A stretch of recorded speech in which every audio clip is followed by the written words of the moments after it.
मकड़ी जो होती है मुसलमान होती है और गिरगिट जो होता है हिंदू होता है। तो अभी डर से कोई मुसलमानों को टिकट भी नहीं देगा, मुसलमानों के पिछड़ेपन की बात नहीं करेगा कि जो समाज का जो पिछड़ा दलित तबका है वो किस तरह से एजुकेशन सिस्टम से बाहर हो रहा है और बड़ी तेजी से बाहर हो रहा है। समाज के लोग ही समाज को बनाएंगे। हम सरकार के भरोसे बहुत रहे तो उससे बात नहीं बनती।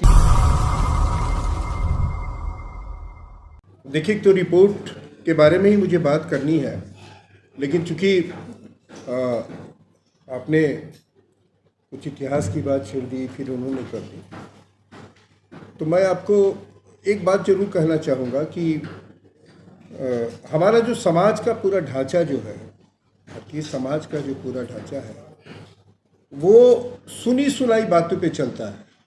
अब मैं मिसाल के तौर पर कहीं भी किसी से भी ये पूछ सकता हूँ कि आप जो 100 बातें जानते हैं, जिन 100 बातों पे आपकी ज़िंदगी चल रही है, इतिहास की कुछ बात, कुछ भूगोल की बात, कुछ राजनीति की बात, उसमें से कितनी बातें केवल आपने सुनी है, किसी से सुन ली है,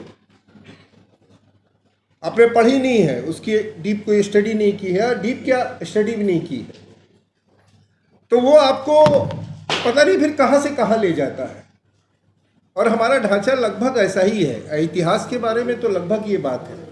हम लोग जब छोटे थे तो हम लोग को ये अचानक से एक दिन बांग्लादेश और भारत, पाकिस्तान, ये सब 71 की बात, अचानक से एक दिन हमारे बीच में एक कहानी चली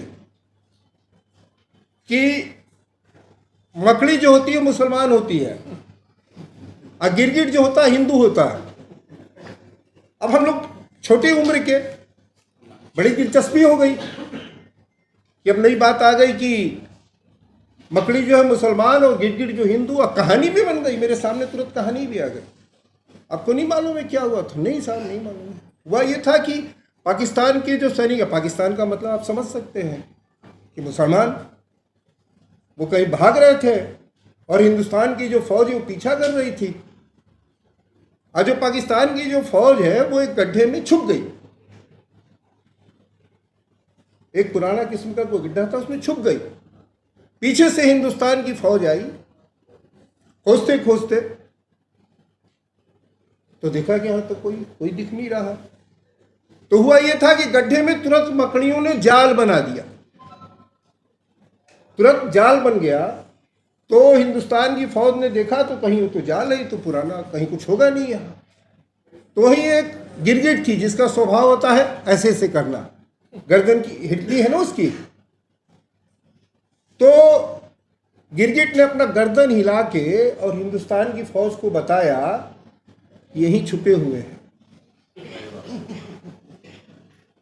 और फिर जो हुआ उसको मैं नहीं बताना चाहता, लेकिन हम लोगों के भीतर एक दुश्मन पैदा हो गया।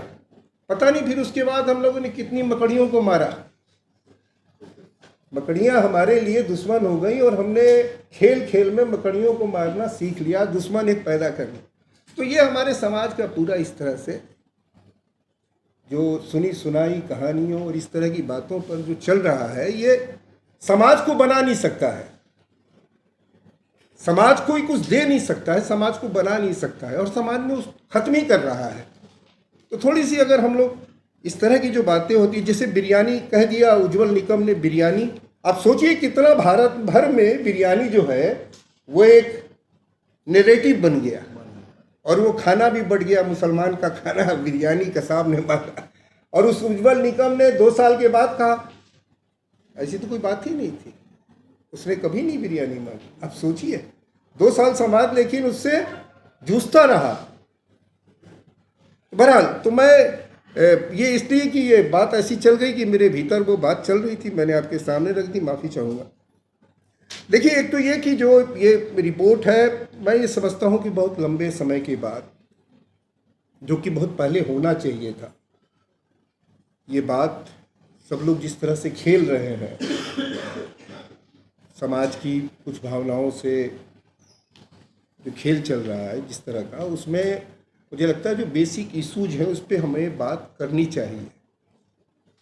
हम लोग बचपन से ही सुनते रहे कि मुसलमानों का तुष्टीकरण, और जब राजेंद्र सच्चर जी की तो रिपोर्ट बाद में आई, उससे पहले गोपाल जी की रिपोर्ट आई थी, उससे पहले और ऐसे भी बहुत ही छोटे स्तरों पे बहुत स्टडीज हुई।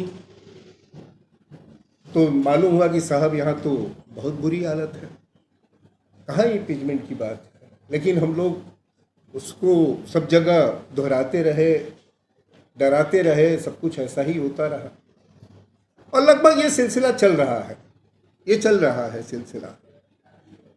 और मान लीजिए कि अब जो पॉलिटिक्स को पूरी लीड कर रहे हैं लोग, अगर वही अब उसी पॉलिटिक्स को का जो ओपोजिशन है उसको ओपोजिशन की बजाय उसको फॉलो करने लगे तो कितनी स्थिति और ज़्यादा खराब हो सकती है। तो अभी डर से कोई मुसलमानों को टिकट भी नहीं देगा, मुसलमानों के पिछड़ेपन की बात नहीं करेगा। हम तो कहते हैं कि दलितों का अगर रिजर्वेशन नहीं होता तो आज दलितों की क्या स्थिति होती, जरा इसके बारे में सोच लीजिए। आर्थिक स्थिति और सामाजिक स्थिति में भी कोई बहुत बुनियादी कोई बहुत फर्क नहीं आएगा आप अगर अध्ययन कर लेंगे तो। मैं अभी पार्लियामेंट में जितने फिगर्स आए हैं खास तौर से एजुकेशन से जुड़े हुए, वो स्कॉलरशिप का मामला हो, हॉस्टल्स बनने का मामला हो, एडमिशन का मामला हो, ड्रॉप आउट हो, ये सारे आंकड़े जब मैं देख रहा हूँ तो मुझे हैरानी होती है कि जो समाज का जो पिछड़ा दलित तबका है वो किस तरह से एजुकेशन सिस्टम से बाहर हो रहा है और बड़ी तेज़ी से बाहर हो रहा है।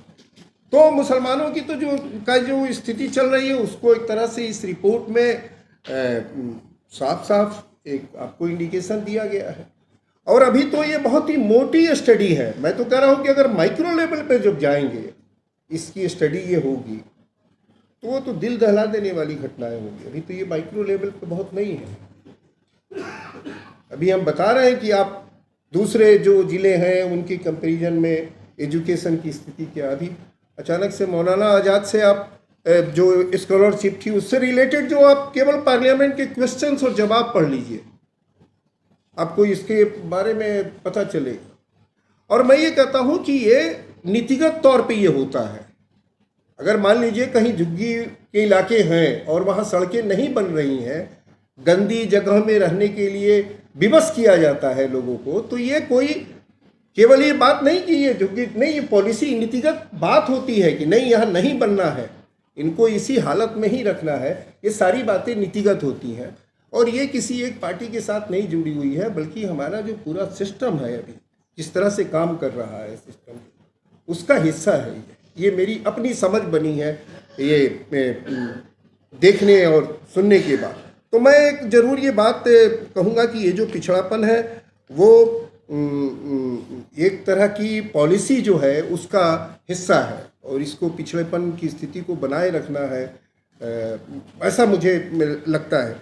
तो एक तो ये बात, और दूसरी बात जो मैं ज़रूर कहना चाहूँगा कि देखिए क्या होता है कि जब भी समाज का इस तरह का हिस्सा अपनी बात को कहने लगता है, अपनी चेतना जो उसकी चेतना बढ़ती है, तो एक लोकतांत्रिक डेमोक्रेटिक राइट्स की बात करने लगता है, अपने जो हक हकूक़ हैं, जीने के जो बुनियादी जो ज़रूरतें हैं उसकी बात करने लगता है और फिर बड़े सेक्शन में जब करने लगता है तो हमेशा एक बात हमारे समाज में होती है, एक वो बात होती है कि आंतरिक सुरक्षा को बहुत खतरा है।